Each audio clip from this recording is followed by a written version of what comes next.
Hi! Today I'm going to read Miss Nelson is Missing by Harry Allard and James Marshall.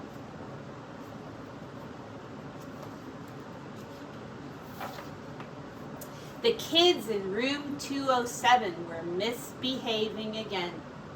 Spitballs stuck to the ceiling. Paper planes whizzed through the air. They were the worst behaved class in the whole school. "Now settle down," said Miss Nelson in a sweet voice. But the class would not settle down.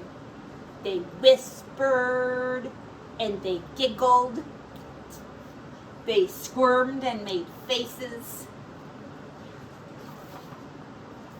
They were even rude during story hour. And they always refused to do their lessons. "Something will have to be done," said Miss Nelson. The next morning, Miss Nelson did not come to school. "Wow," yelled the kids. "Now we can really act up." They began to make more spitballs and paper planes.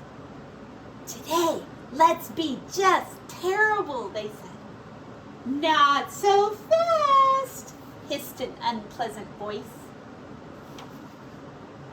A woman in an ugly black dress stood before them.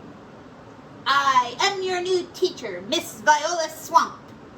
And she rapped on the desk with her ruler. "Where is Miss Nelson?" asked the kids. "Never mind that," snapped Miss Swamp. "Open those arithmetic books." Miss Nelson's kids did as they were told. They could see that Miss Swamp was a real witch. She meant business.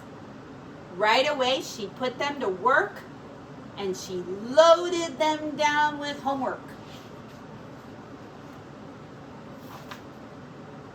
"We'll have no story hour today," said Miss Swamp. "Keep your mouths shut," said Miss Swamp. "Sit perfectly still," said Miss Swamp. "And if you misbehave, you'll be sorry," said Miss Swamp. The kids in room 207 had never worked so hard.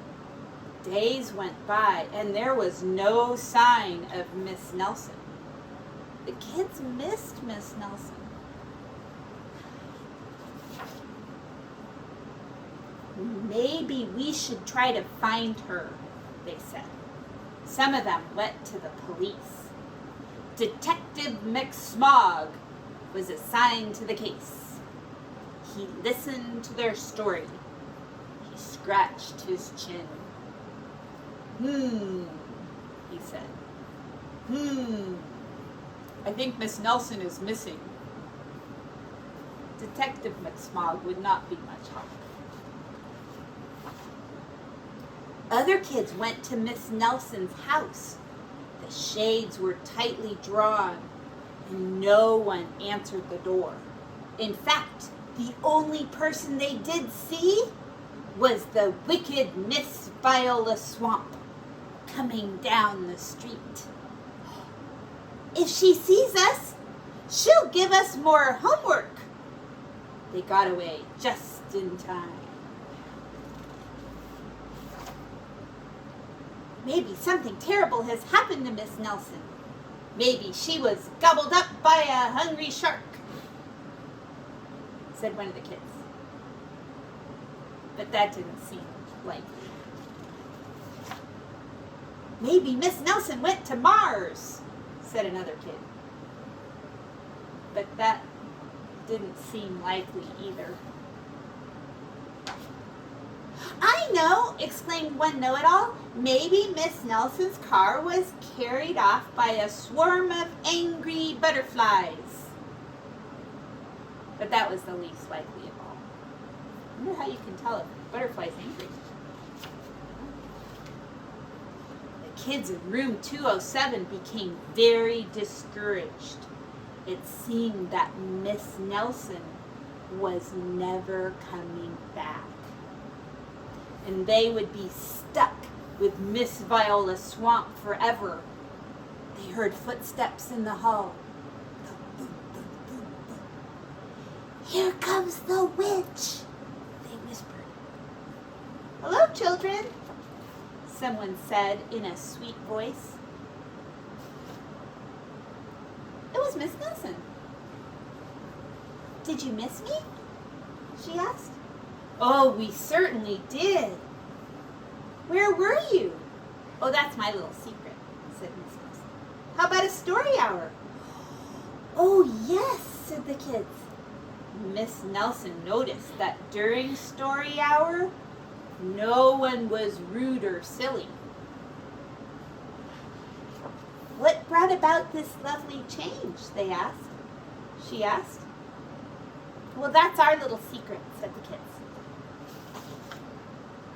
Back home, Miss Nelson took off her coat and hung it in the closet right next to an ugly black dress.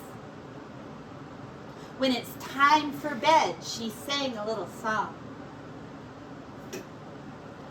"I'll never tell," she sang to herself with a smile. P.S. Detective McSmog is working on a new case. He's now looking for Miss Viola Swamp. Dun, dun, dun, dun. That's called Miss Nelson is Missing. All right. Ready? Let's get your spiders out today. Do some spider work. Here we go. This is kind of hard to do, but you can do it. We can do hard things. Here we go. The itsy bitsy spider went up the water spout. Down came the rain and washed the spider out. Out came the sun and dried up all the rain. And the itsy bitsy spider went up the spout again. Do you know the hairy one? The big and hairy spider went up the water spout. Down came the rain and washed the spider out. Out came the sun and dried up all the rain.